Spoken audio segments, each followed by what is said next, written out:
वो तपस्या करने के लिए, साधना करने के लिए निर्जन स्थान ढूंढते हैं।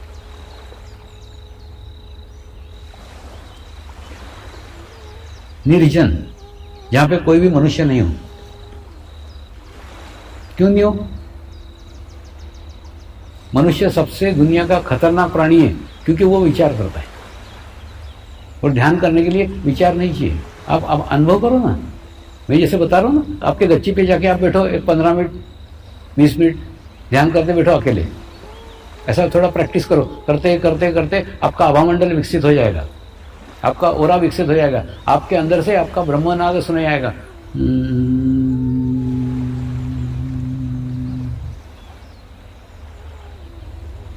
ऐसा नाद, ऐसा साउंड आपको आपके भीतर से ही सुनाई आएगा। उसके बाद में आपकी पत्नी भी आपके पास में आ जाए, आपका पति भी आपके पास में आ जाए, वो साउंड बंद हो जाएगा।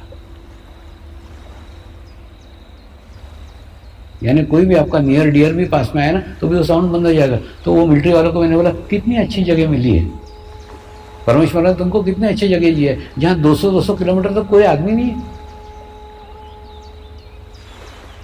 तुम्हारे चौकी के जितने लोग हैं उतने हैं, बस बाकी क्या है। तो मस्त दूर दूर जाकर के एकांत में बैठ करके ध्यान करो। परमेश्वर ने कितना अच्छा अवसर दिया है। यानी जो परिस्थितियां थी, उस परिस्थितियों को उनको सकारात्मक पहलू दिखाए। देखो, जीवन में कभी भी प्लस या कभी भी माइनस कभी नहीं रहता, किसी के जीवन में रहता ही नहीं। वो रामदास स्वामी ने कहा है ना, जगी सर्व सुखी ऐसा कोणा है। दुनिया में पूर्व सुखी कोई नहीं है, किसी के पास कुछ प्लस है, किसी के पास कुछ माइनस है।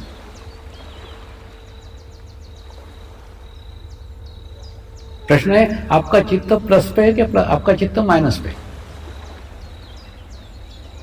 अब मैं मेरी बात बताता हूं ना। जैसे हिमालय में गुरु सानिध्य प्राप्त था, तो ऐसा लगता था ये ज्ञान,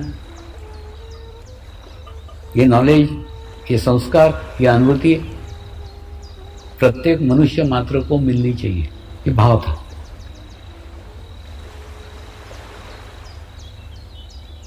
यानी ये चीज माइनस थी, भाव था, लेकिन थी नहीं, कर नहीं सकता था। लेकिन गुरु सानिध्य प्लस था। आज ये गुरु कार्य हो रहा है, ये प्लस है, लेकिन गुरु ही नहीं है, गुरु सानिध्य छूट गया, ये माइनस है। यानी एक चीज मिली तो एक चीज छूट गई, लेकिन दुखी नहीं था। जब गुरु सानिध्य में था तो उसका आनंद ले रहा था, आज गुरु कार्य में हूं, उसका आनंद ले रहा हूं। तो आप जहां पे भी हो, जो जीवन में प्लस मिल रहा है बस उसकी तरफ देखो, जो माइनस नहीं उसके लिए रो मत। रोते रहोगे तो रोते हुए आए हो, रोते हुए जाओगे, रोते रहोगे। कई लोग रहते ना, मियाँ तेरी सूरत कैसी जैसी 12 बजे, वैसे हर दफे 12 ही बजे रहते। अपने जीवन में क्या प्लस है, इधर देखने की नजर लाओ, ध्यान करोगे ना, इससे तुम्हारी दृष्टि सकारात्मक होगी। तो मिलिट्री वालों को बताएं कि तुम्हारा सकारात्मक दृष्टिकोण लाओ ना, कितनी अच्छी जगह है, कितना अच्छा वातावरण तुमको मिला है कि 200 किलोमीटर तक कोई आदमी नहीं है। आदमी नहीं है तो विचार भी नहीं है। जो भी विचार करोगे तुम्हारे खुद के विचार, बाकी कोई बाहर के विचार आके तुमको डिस्टर्ब करने वाले नहीं है।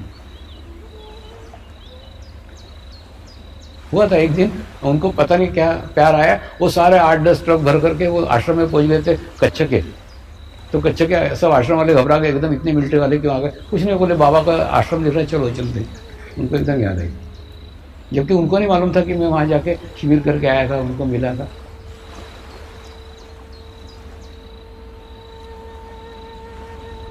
दूसरा, सुरक्षा का प्रश्न।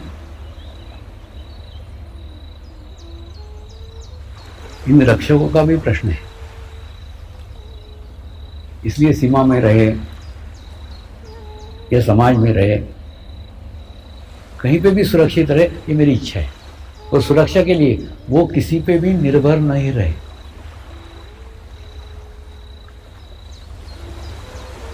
ध्यान करके, मेडिटेशंस करके वो अपना आभामंडल बनाए, अपना ओरा बनाए। वो ओरा ही उनको सभी जगह सीमा पे भी सुरक्षित रखे।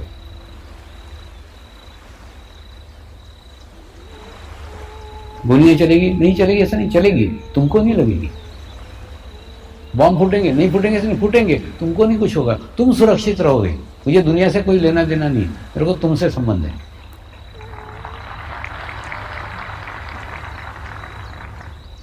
और दूसरा ना, दुनिया को देखना जरा छोड़ दो। हम दुनिया को खूब देखते हैं और खूब दुखी होते हैं। हुआ था ना एक बार मुंबई के एयरपोर्ट पे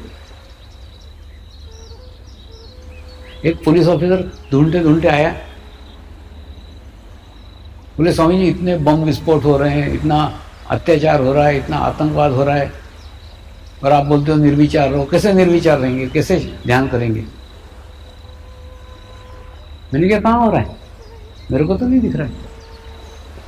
मेरे को ये दिख रहा है, मैं गुफा में से निकला था, 20 सालों के अंदर कितने सारे देशों के अंदर ध्यान हो गया, हजारों लाखों लोग ध्यान करने लग गए, हजारों लाखों लोगों को अनुभूति प्राप्त हुई, अलग अलग जाति के, अलग अलग धर्म के कितने सारे लोग ध्यान संस्कार से जुड़ गए। मुझे तो ये दिख रहा है, और तेरा नजर इधर है, तेरे को दिख रहा है कहाँ बम फूट रहे हैं, कहाँ अत्याचार हो रहा है, कहाँ आतंकवाद हो रहा है। तेरे को कुछ हुआ क्या? बोले नहीं मेरे को कुछ नहीं हुआ, लेकिन हो रहा है। क्या होने का ना, तेरे को नहीं हुआ ना, वो छुट्टी कर। तू तेरा विश्व बना जो तेरे हाथ में है, उसको सुखमय बना, उसको शांतिमय बना, उसको कल्याणकारी बना। इतना कल्याणकारी बना कि तू तो सुरक्षित रहे, तेरे पास में जो आए वो भी सुरक्षित रहे।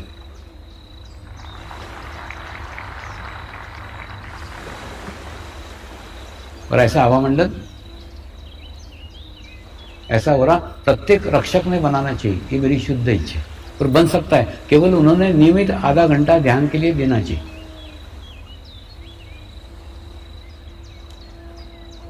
दूसरा, उनकी सुरक्षा के लिए वो किसी के ऊपर डिपेंड नहीं है,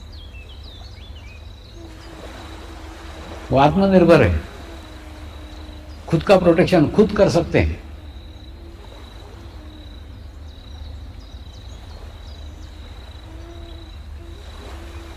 तो दूसरा स्तंभ है ये पुलिस और मिलिट्री, यानी रक्षक।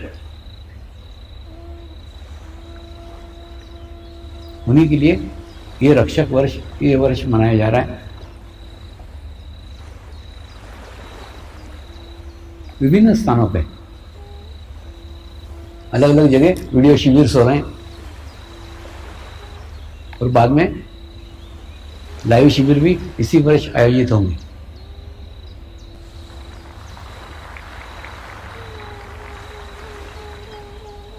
तीसरा स्तंभ है वकील। ये डॉक्टरों से कोई कम नहीं है, इनकी भी स्थिति डॉक्टरों जैसी है। ये एकदम खराब वातावरण में रहते हैं।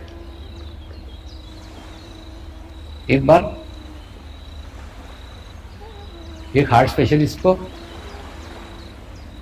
कोई भी वो कहीं पे भी जाए ना, शादी में जाए, ब्याह में जाए, लोग आकर के उसको छाती में हो रहा है, यहाँ गैसेस हो रही, मैंने दुनिया भर का आकर के उसको परेशान करते थे। तो उसने कहीं आना जाना ही छोड़ दिया।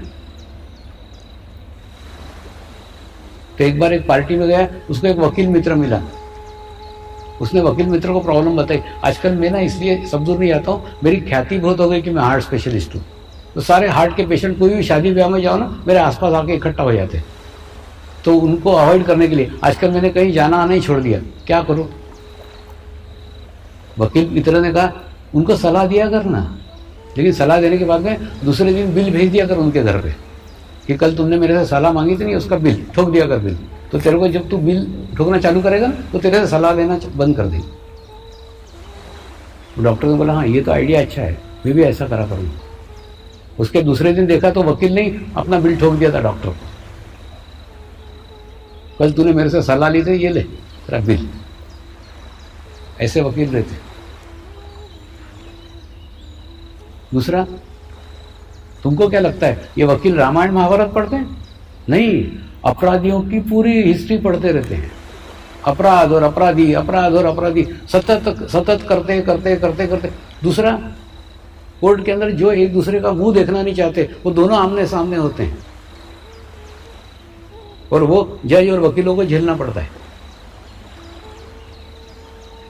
तो इनकी आज्ञा चक्र की प्रॉब्लम है, ईएनटी की प्रॉब्लम इनको निर्माण होगी, आंखों की प्रॉब्लम निर्माण होगी, कानों की प्रॉब्लम निर्माण होगी, गले की प्रॉब्लम निर्माण होगी, नाक की प्रॉब्लम निर्माण होगी। आज्ञा चक्र के दोष इनके आसपास निर्माण हो जाते हैं, क्योंकि खूब गंदा, खूब बुरा वातावरण रहता है। तुमको देखना हो ना, तो एक आध दिन वो टेम्परेचर का मीटर बाहर लगा के रखो, और वही टेम्परेचर का मीटर तुम किसी कोर्ट के अंदर ले आके देखो तो वहां पे तुमको हीट बढ़ी हुई नजर आएगी। प्रयोग करके देखो ना, मेरे सारे प्रयोग किए हुए, तुम करके देखो।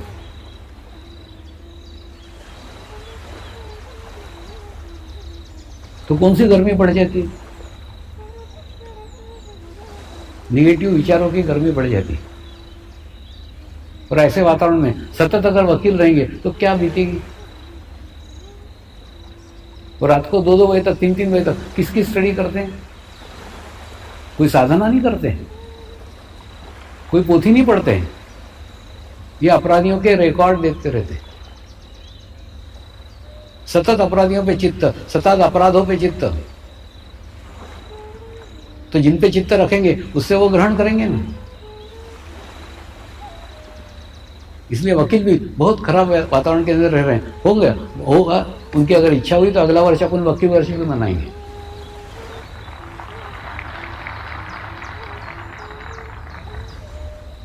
ये समाज के प्रमुख स्तंभ हैं, जो स्तंभों के आसपास खराब वातावरण है। और सदैव खराब वातावरण का प्रभाव इनके ऊपर पड़ रहा है, इनको नहीं समझ रहा है। दूसरा, आजकल ना ये ओरा का तो इतना आसान हो गया है कि वकीलों ने अपना ओरा चेक कर लेना चाहिए। वकील बने, ओरा चेक किया, फिर 5 साल बाद ओरा चेक करो, मालूम पड़ेगा कौन सा आज्ञा चक्र का स्थिति हो गया हो। सबके मापदंड है ना। मेरी बातों पे विश्वास मत करो, मेरी बातें मत सुनो, ये बातें सही है कि नहीं तुम तुम्हारा अनुभव लेकर के देखो। 5 साल तो छोड़ो, तुम 1 साल का देखो। 1 साल पहले तुम्हारा ओरा क्या था, 1 साल बाद ओरा क्या था।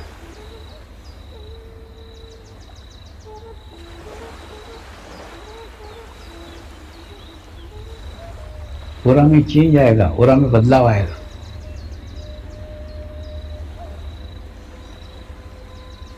तो ऐसे खराब वातावरण में जब काम कर रहे हो तो क्या रास्ता है? वकीली छोड़ने को बोलूंगा क्या? नहीं, मैं किसी को भी छोड़ने को, भागने को, मैदान छोड़ने को नहीं बोलता। मैदान में ही डटे रहो, लेकिन ऐसे डटो कि आसपास की निगेटिविटी आपसे दूर भाग जाए।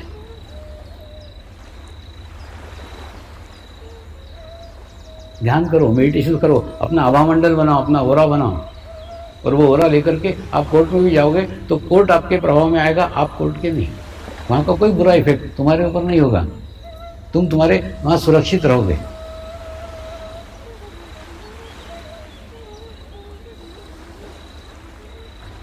और चौथा स्तंभ है राजनेता।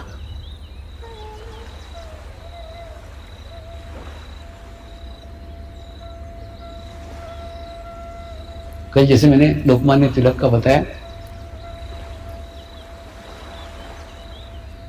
वैसे राजनेता भी जिंदगी भर लोगों का सोचते सोचते सोचते अपना जीवन समाप्त कर देते, लेकिन खुद के बारे में कभी नहीं सोचते। एक समय सीमा निश्चित करो ना, उस समय के बाद में हम अपने बारे में सोचेंगे, हम अपना ध्यान करेंगे, हम अपना मेडिटेशन करेंगे। और दूसरा, राजनीति में भी सफलता प्रयत्न से नहीं मिलती, स्थिति से मिलती है। तुम तुम्हारी स्थिति अच्छी करो, ऑटोमेटिकली सब सफलता सब जगह मिलेगी। मैं मैदान छोड़ने को कभी किसी को भी नहीं कहता। एक राष्ट्रीय पार्टी के अध्यक्ष, प्रदेश अध्यक्ष थे, उनको आशा थी कि उनको एक सीट मिले, उनको नहीं मिली, उनके पार्टी ने नहीं दी, तो उन्होंने पार्टी छोड़ दी और निर्दलीय खड़े हो गए। निर्दलीय खड़े हो गए, चुनाव हार गए। चुनाव हारने के बाद में एक बहुत बड़ा सीमेंट फैक्ट्री का प्रोजेक्ट लेके मेरे घर पे आया। स्वामी, मैं ना एक बहुत बड़ी सीमेंट फैक्ट्री डालना चाहता हूं। मेरे मन में आया अब ये इसका भी सत्यानाश करेगा, लेकिन उसको नहीं बोला कि सत्यानाश करेगा। उसको बोला एक काम कर, तू ये सीमेंट फैक्ट्री का प्रोजेक्ट मेरे घर पे देके जा, 45 दिन उसको खूब ब्लेस करूंगा। तू 45 दिन कुछ मत कर, घर पे बैठ के ध्यान कर, तो मैं रोज वाइब्रेशन दिया करूंगा तेरे प्रोजेक्ट को। 45 दिन बाद तू ले आना, लेकिन कुछ भी पाने का प्रयत्न मत करना, कुछ भी करने का प्रयत्न मत करना। चुपचाप घर पे बैठ रहना, कुछ नहीं करने का, सिर्फ नियमित ध्यान करने का, बाकी कुछ नहीं करना। तो उसका पूरा विश्वास था। वो घर पे बैठ के 45 दिन सिर्फ ध्यान करता रहा। तो वहाँ के मुख्यमंत्री ने उसको आमंत्रित किया, हमारे पार्टी में शामिल होते हो क्या? तो मेरे को पूछने आया, स्वामी जी वो मुख्यमंत्री मेरे को बोल रहा है कि उसके पार्टी में शामिल होते हो, चला जाऊँ क्या? इनके तूने प्रयत्न नहीं किया, चला जा। तो उस पार्टी में चला गया। उसके बाद में खूब अनुभवी थे, खूब एक्सपीरियंस वाले थे, सब लोगों को कैबिनेट मिनिस्टर का दर्जा था, इसको ही नहीं था, इसको दे दिया। बोले स्वामी जी वो मेरे को कैबिनेट मिनिस्टर बना रहे, बनूँ क्या? इनके मांगा नहीं ना, बन जा। उसके बाद में वो सीमेंट फैक्ट्री की फाइल मेरे घर में आज भी धूल खाते पड़ी है, वो कैबिनेट मिनिस्टर बन गए। कहने का अर्थ, जब तुम तुम्हारी स्थिति अच्छी करोगे ना तो तुमको तुम्हारे क्षेत्र में ही सफलता मिलेगी। मैदान छोड़ने की आवश्यकता नहीं है, वहीं पर डटे रहो, लेकिन संतुलित होकर डटो, बैलेंस होकर डटो। और ये पॉलिटिशियन की खोपड़ी कैसे रहती है उसका एक उदाहरण देता हूं। एक मिनिस्टर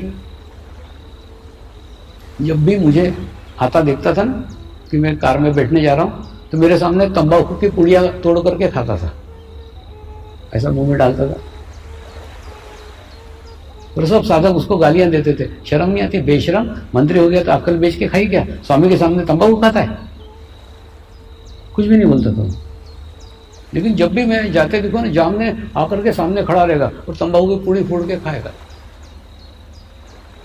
लोग उसको गालियां देते तो गालियां भी खाता था, तंबाकू भी खाता था। ऐसा 6 महीने तक चलता रहा। 6 महीने में एक कार्यक्रम में उसने घोषणा की, तुम लोग मुझे गालियां देते थे, मैं तुम्हारी गालियां भी खाता था और तंबाकू भी खाता था, जानबूझ करके स्वामी जी के सामने खाता था, ताकि स्वामी जी प्रार्थना करें कि मेरी तंबाकू छूट जाए। आज मेरी तंबाकू छूट गई है।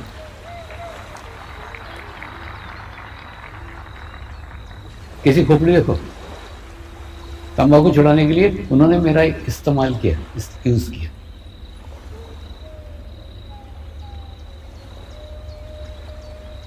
तो कहने का अर्थ, पॉलिटिशियंस की भी दुनिया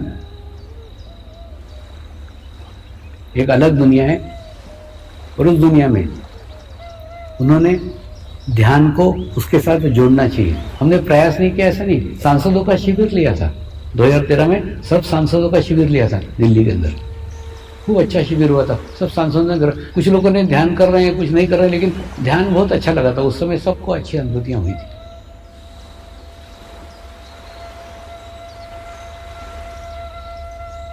अभी दिसंबर में नेपाल से कांतिपुर मीडिया ग्रुप करके आया था। बहुत बड़ा ग्रुप है, मीडिया का ग्रुप है, न्यूज़पेपर है उनके, टीवी चैनल्स उनके हैं। तो उस समय उनके यहाँ चुनाव होने वाले थे। स्वामी जी बताओ ना कौन सी पार्टी जीतना चाहिए, किस पार्टी को देना चाहिए? मेरा इंटरव्यू देने को आए थे, यहाँ भारत में आए थे। मैंने उनको कहा पार्टी को प्रमुखता मत दो, अब व्यक्ति को प्रमुखता दो। तालाब के अंदर अगर हम अच्छा पानी डालेंगे तो तालाब का पानी अच्छा होगा, तालाब के अंदर हम गंदा पानी डालेंगे तो तालाब का पानी गंदा होगा। अच्छे व्यक्तियों से अच्छी पार्टी बनती है, अच्छी पार्टी से अच्छा व्यक्ति नहीं। तो कोई भी पार्टी का हो, वो मत देखो किस पार्टी का है, तुम देखो अच्छा कैंडिडेट देखो, अच्छे उम्मीदवार का चुनाव करो। तुम अच्छा उम्मीदवार का चुनाव करोगे तो ऑटोमेटिकली पार्टी को अच्छे उम्मीदवार को चुनना ही पड़ेगा, अगली बार उसको ही टिकट देगी जो अच्छा व्यक्ति है।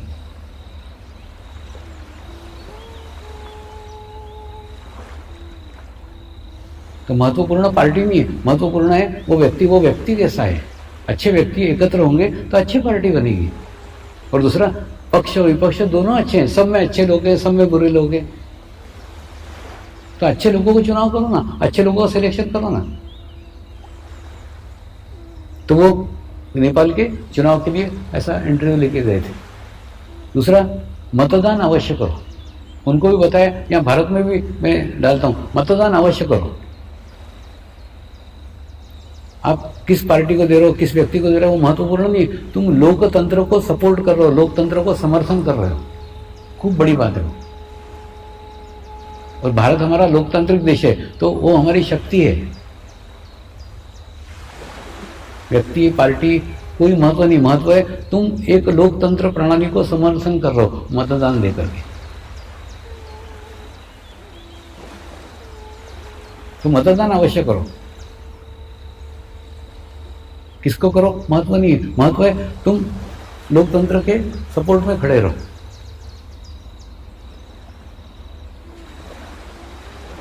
तो ऐसे ये 4 प्रमुख स्तंभ है, डॉक्टर, वकील, पुलिस, मिलिट्री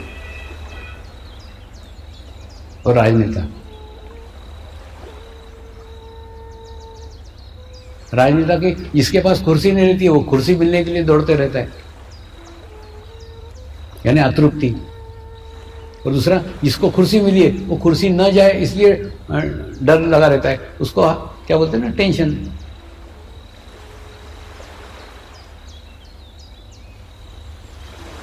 तो ना कुर्सी पे बैठा हुआ अच्छी स्थिति में, ना कुर्सी नहीं है वो अच्छी स्थिति में।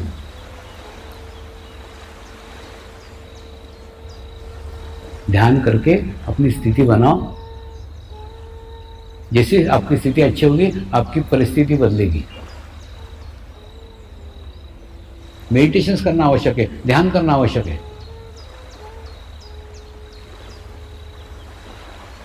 कर रहे हैं ना, ध्यान करने वाले छोटे छोटे जगह से साधक सांसद तक पहुंच गए। और किसी ने कुछ टिकट मांगा नहीं, कुछ नहीं, खुद ने लोगों ने आकर उसको टिकट दिया और खड़ा किया, पहुंचे।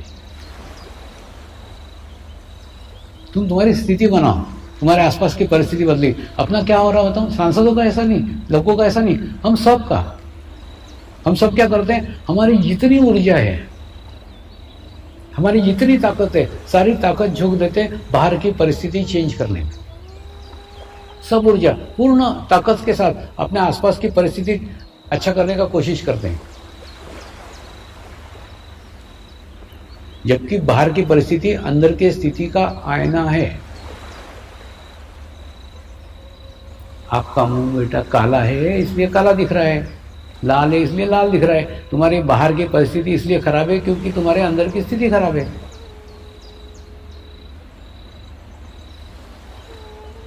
तो जब तक अंदर की स्थिति अच्छी नहीं करोगे, बाहर की परिस्थिति अच्छी होने वाली नहीं है।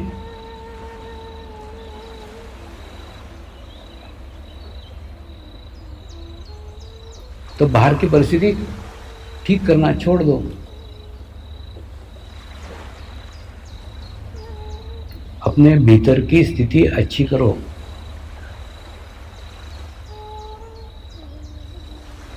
और भीतर की स्थिति अच्छी होने के लिए पहले भीतर जाना सीखो।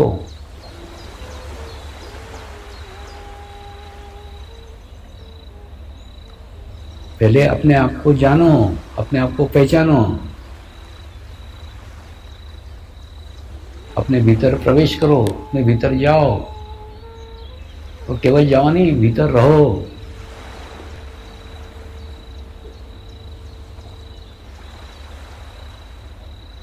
ऐसे भीतर रहोगे और भीतर की स्थिति अच्छी हो जाएगी, बाहर की परिस्थिति खुद ब खुद बदल जाएगी। वो बदलने की आवश्यकता नहीं, वो बाय प्रोडक्ट है।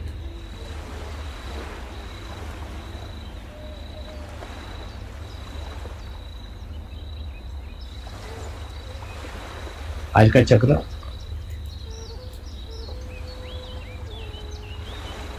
स्वादिष्टान चक्र है।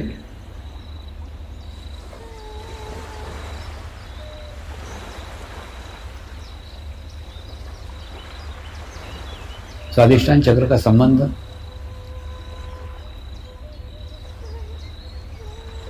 हमारे विचारों के साथ है, हमारे चित्त के साथ है।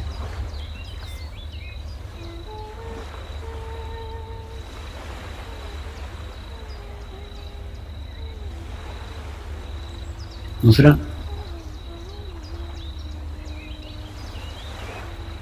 ये विचारों को ही प्रभावित करके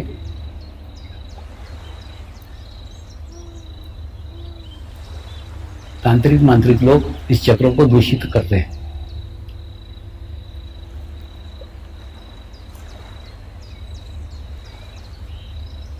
तंत्र मंत्र,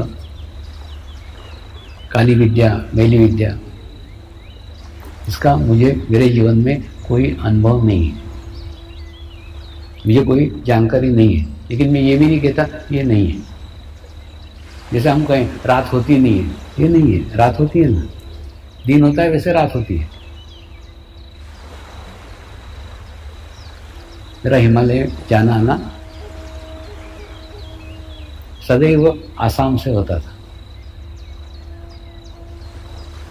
और आसाम में एक नौगांव करके जगह है, जिला है, वो एकदम तांत्रिक मांत्रिकों का जमावड़ा, उसके बीच में से भी जाता था। लेकिन आज तक मेरे जीवन में कोई तांत्रिक मांत्रिक मेरे को कभी नहीं मिला। क्यों नहीं मिला? जैसे अपने को बदबू आती है ना, वैसे उनको खुशबू आती है, और वो खुशबू उनको सहन नहीं होती। एक उदाहरण से समझाता हूं आपको कि वो क्यों आसपास नहीं आते। एक छोटे से गांव में मैं मेरे साधना के समय कुछ दिनों के लिए रुका हुआ था। उस गांव का रामू भील, एक दिन हम शाम को जा रहे थे, तो पास से ही जा रहा था वो, थोड़ा बूंदाबांदी भी हो रहा था, अंधेरा भी हो रहा था, तो मैं पहचान गया ये रामू भील ही। उनके रामू भील, उसने मेरे तरफ देखा भी, और वो 4 कदम और उधर चला गया। उसके बाद में मैं फिर और 4 कदम उधर गया और उसको पूछा ये रामू भील, फिर वो और 4 कदम उधर वो चला गया। मैं उसको रामू रामू करके आवाज़ देते हुए उसके पास जा रहा हूँ, वो दूर दूर दूर दूर भागे। फिर मेरे को लगा शायद ये मुझे मिलना नहीं चाहता, चलो जान दो, उसकी मिलने की इच्छा नहीं है तो नहीं जाता। ऐसा करके मैं गांव चला गया। गांव जाने के बाद में दूसरे दिन सुबह वो रामू भील मिला मेरे को। मैंने बोला कह रहा रामू, कल तू ही था ना, मैं इतनी आवाजें दे रहा था, तो तू क्यों नहीं आया मेरे पास में? स्वामी जी आपके सामने कैसे आता मैं? कल रात को मैं शराब पिए हुए था। मैंने, जो व्यक्ति शराब पिए हुए ना वो आत्मग्लानि करता है कि मैं उनके सामने कैसे जाऊं, आपके सामने कैसे आऊं। ठीक उसी प्रकार से ये नकारात्मक शक्तियां सकारात्मक शक्तियों के सामने आती ही नहीं है, आएगी ही नहीं।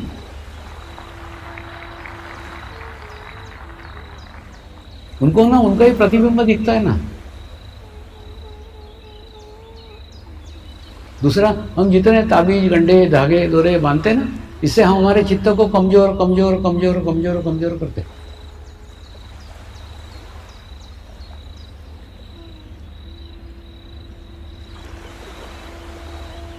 पहले के घर में छोटे बच्चों ने मेरे देखा है, एक डॉक्टर को उसका पति गोद में लेके आया था ऐसा, जो बीमार थी, और उसके शरीर पे इतने दुनिया भर के ताबीज गंडे धागे दोरे सब बंधे हुए थे। ये इतने रुपए, 500 रुपए का, ये 1000 रुपए का, ये 5000 का, 10,000 का, ये।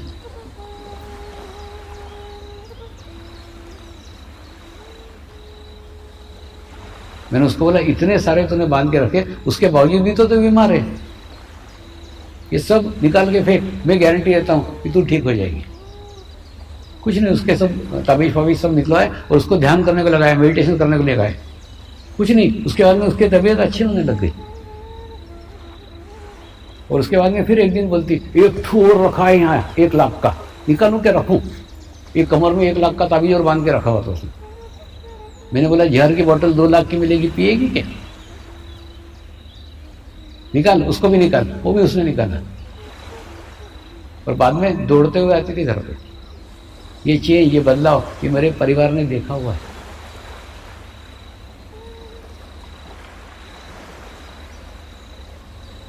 तुम गंडे धागे दोरे जितने बांधोगे उतना तुम तुम्हारे चित्त को कमजोर करो। देखो ना, ये मेरे हाथ में, मेरे छाती में, गले में एक धागा या गंडा नहीं है। ये समाज में मुझे साईं बाबा लेके आए, मेरा साईं बाबा पे पूर्ण विश्वास है। जब तक वो है, मेरा बाल भी बाका कोई नहीं कर सकता।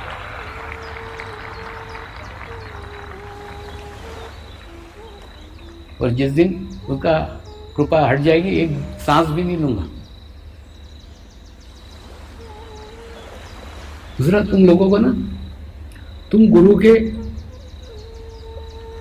चेहरे मोहरे को देखते हो, गुरु के रंग रूप को लगते हो। मेरा ऐसा नहीं है। गुरु तत्व एक ही है, शरीर अलग अलग हो सकता है, अंदर का तत्व समान है, अंदर का तत्व एक है।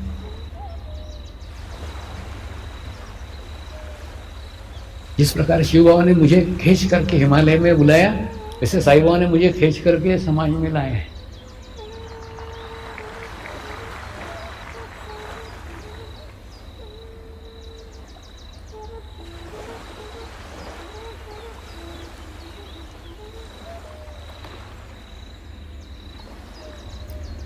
मेरे जीवन में कई गुरु आए और प्रत्येक गुरु ने अपने पास जो कुछ था वो दे दिया।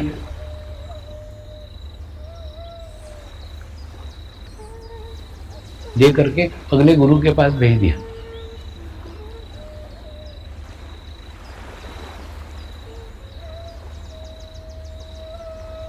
ऐसा कई गुरुओं के पास गया हूं।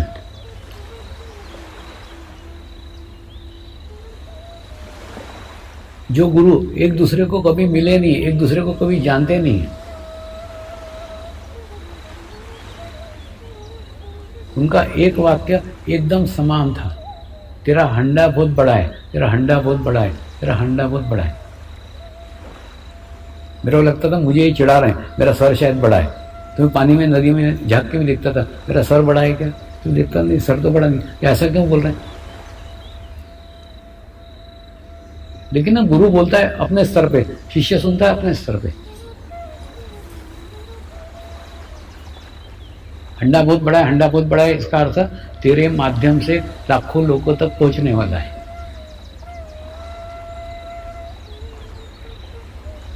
मेरे को ये आश्चर्य लगता था कि ये एक दूसरे को जानते नहीं, लेकिन ये एक वाक्य समान कैसे रहता है। और मैं कई गुरुओं के पास में रहा हूं, लेकिन मेरे को गुरु के अंदर कभी भिन्नता नजर नहीं आई, क्योंकि चित्त ना गुरु तत्व पर रहता था, गुरु पे नहीं।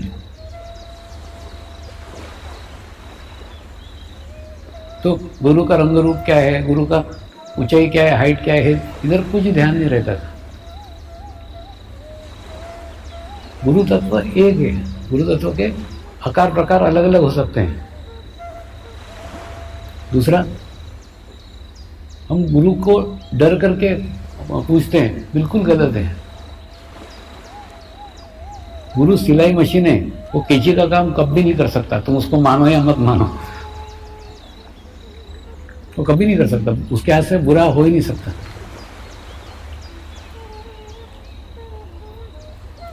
हुआ था ना एक बार, मेरे को एक आज्ञा चक्र के गुरु के पास में भेजा। खूब अच्छा वाटरफॉल था, वाटरफॉल के पीछे एक छोटी सी पगडंडी जाती थी, वो पगडंडी के पीछे उनकी गुफा थी। पगडंडी से होते हुए गया, जिसे उनके गुफा के दरवाजे पे खड़ा रहा, उन्होंने अंदर से जोर से गालियां देना चालू की, अंदर आया तो सर फोड़ करके रख दूंगा। अब मैं दुविधा में जाऊं कि नहीं जाऊं। नहीं गया तो गुरु ने भेजा है, गुरु आज्ञा टूट जाएगी, जाना तो पड़ेगा। और अंदर गए तो वो बोल रहे सर फोड़ दूंगा। मैं हिम्मत करके अंदर बढ़ा, एक कदम ही आगे बढ़ाया होगा, सचमुच उन्होंने पैर की खड़ाव निकल के मेरे सर पे दे मारी और सर में से खून निकल रहा था। मेरा ध्यान उस खून की तरफ भी नहीं था, मेरा ध्यान उनके पावड़ी की तरफ था। वो पावड़ी को उठाई और उनके पैर के पास रख दी। वो बोले तू मेरा सर्वस्व लूट के ले जाएगा। तो उन्होंने सर फोड़ के मेरा आज्ञा चक्र क्लियर कर दिया, आज्ञा चक्र साफ कर दिया, आज्ञा चक्र स्वच्छ कर दिया। मेरा ना पूर्ण विश्वास है डॉक्टर और गुरु इसमें खूब समानता है। डॉक्टर तुम्हारा पेट आड़ा काट रहा है, खड़ा काट रहा है, तिरछा काट रहा है, कोई मायना नहीं है। प्रत्येक डॉक्टर की काटने की स्टाइल अलग अलग होगी, उद्देश्य तुम्हारा जीवन बचाना है। उसी प्रकार से गुरु तुमको कैसा बर्ताव कर रहा है, क्या कर रहा है, उसको कोई मायना नहीं है। मायना है तुम्हारा उद्धार करना, तुम्हारी आध्यात्मिक प्रगति करना, उससे दूसरा कुछ हो ही नहीं सकता। लेकिन दिखेगा वो ऐसा बर्ताव कर रहा है, ऐसा कर रहा है। आज ऐसी ही कहानी में आज आपको बाद में बताऊंगा, साईं बाबा की कहानी इसी प्रकार की। तो कहने का मतलब क्या है, गुरु के हाथ से बुरा कभी हो नहीं सकता। हाँ, तुमको दिखेगा वो बुरा कर रहा है, बुरा नहीं होता। दूसरा हुआ ना, हम कच्चे के अंदर एक डॉक्टर है, अच्छे प्रसिद्ध हार्ट स्पेशलिस्ट है वो भुज में। उनका भाई मेरे को गालियां देता था खूब, मैंने क्या बोलते हैं ना, उनका भाई को लगता था कि मेरा इतना पढ़ा लिखा भाई और क्या ये बाबा के चक्कर में आ गया। वो मेरे को खूब गालियां देता था, खूब गालियां देता था। और उसके बाद में अभी जब दौरा किया तो उनके घर पे गया मैं, तो उनके ही सेंटर चल रहा है। तो वो बोले स्वामी जी मैं तो तुमको खूब गालियाँ देता था, फिर मैं कैसे आ गया ये ध्यान में। मैंने उनको बोला गुलाब का फूल सामने रखो, उसको खूब माँ बहन की गाली दो तो वो बदबू देगा क्या? नहीं देगा, वो खुशबू ही देगा।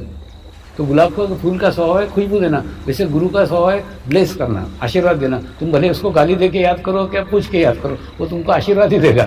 तो तुम मेरे को गाली देते थे तो भी मैं तुमको आशीर्वाद ही देता था, इसलिए तुम इसमें आए। तो कहने का अर्थ क्या है, गुरु कोई व्यक्ति नहीं है, गुरु एक तत्व है और उसके हाथ से कभी बुरा हो ही नहीं सकता। वो सिलाई मशीन है, वो कभी कैंची का काम कर ही नहीं सकता।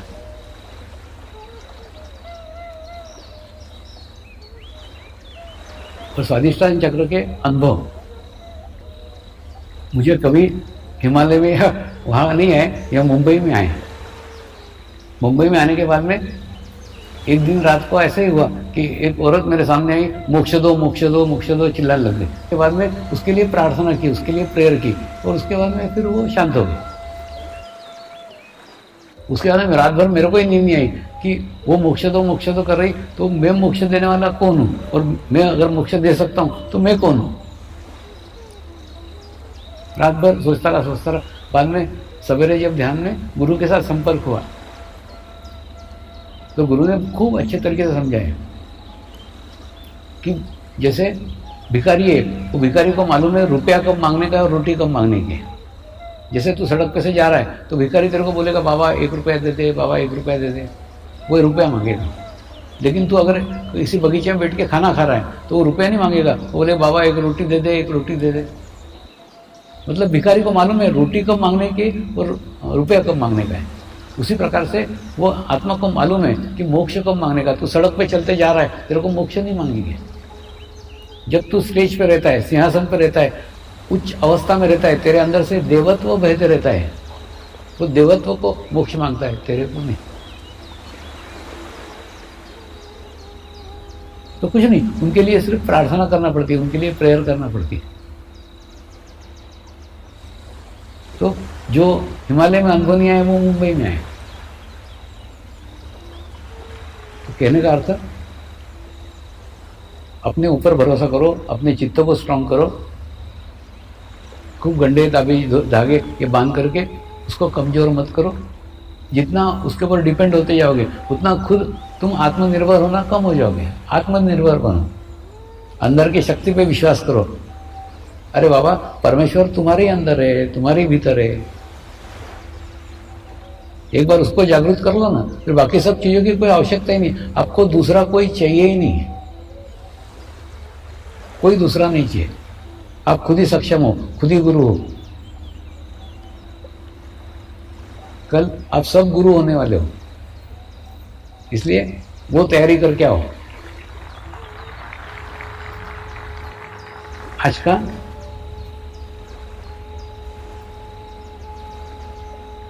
साईं बाबा का संदेश है,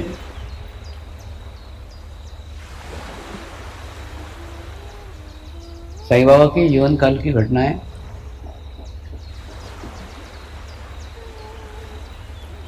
सन 1911 की घटना है।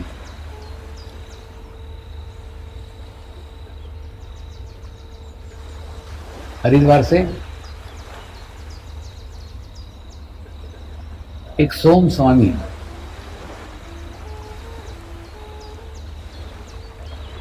बाबा की जानकारी सुनकर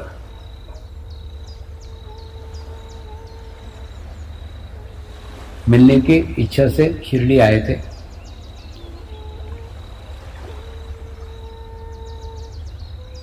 लेकिन जैसे ही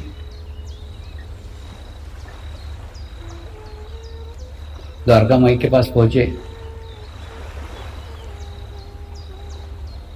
तो वहां ध्वजा लगी हुई थी,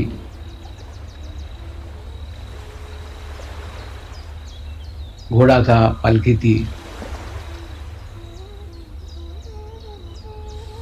ये देख करके उनके मन में भाव आया, ये मनुष्य साधु कैसे हो सकता है जो अपना ध्वजा का अहंकार रख रहा है, जो अपने पालकी का अहंकार रख रहा है, जो अपने घोड़े का अहंकार रख रहा है। ये दिखावा करने वाला साधु नहीं हो सकता, तो मैं नहीं जाऊंगा उनके पास। ऐसा सोच करके वापस जाने लगे। तो उतने में एक साई भक्त ने कहा, अब यहाँ तक आ ही गए हो तो एक बार मिल के ही जाओ ना, इतने दूर हरिद्वार से यहाँ आया हो तो एक बार मिल के ही जाओ। तो मिल के जाने के लिए वो जैसे ही सीढ़ी के पास गए, साईं बाबा अपने भक्तों को अच्छे से मिल रहे थे, अच्छे से बात कर रहे थे, किसी को उली दे रहे थे, किसी को प्रसाद दे रहे थे। वो अच्छा वातावरण था। लेकिन जैसे ही इसको सीढ़ी चढ़ता देखा ना, वैसे उसके ऊपर चिल्लाने लग गए, उसको गालियां देने लग गए कि मेरा अवडंबर देख के तू आना नहीं चाहता ना, क्यों आ रहा है फिर यहाँ? सब मेरे पास रहेगा, ये सब लेके मैं बैठा हूँ, तेरे को मेरे पास आने की कुछ जरूरत नहीं। वो खूब जोर से उसको डांटने लग गए। लेकिन वो मन ही मन समझा, ये मेरे को डांट करके मेरा ही अहंकार, मेरा ही ईगो, मेरा ही अज्ञान दूर कर रहे हैं। उसके बाद में धीरे धीरे साईं बाबा से उसने माफी मांगी, उसको भी ज्ञान हुआ कि साईं बाबा का चित्त किसी में भी नहीं है। ये भक्तों की इच्छा है कि पालकी होनी चाहिए, भक्तों की इच्छा है घोड़ा होनी चाहिए, भक्तों की इच्छा है ध्वज होना चाहिए, इसलिए।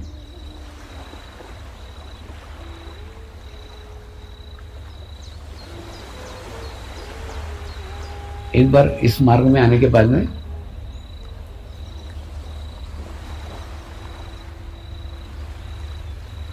गुरु की खुद की कोई इच्छा नहीं रही है, सिर्फ अपने भक्तों को प्रसन्न करने के लिए, अपने भक्तों को खुश करने के लिए। स्वीकार सब कर लेते हैं। एक बार हाथ में झोली ले ली,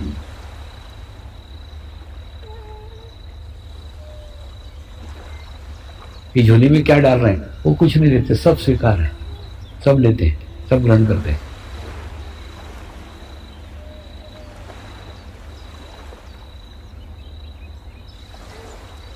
दूसरा,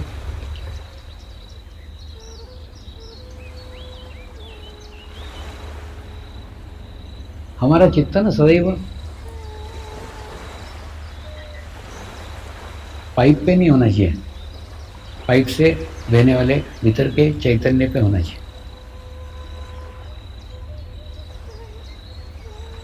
पाइप अगर प्लास्टिक का होगा तो फटेगा, पाइप अगर लोहे का होगा उसको जंग लगेगा। प्लास्टिक या कपड़े का होगा तो वो भी फटेगा।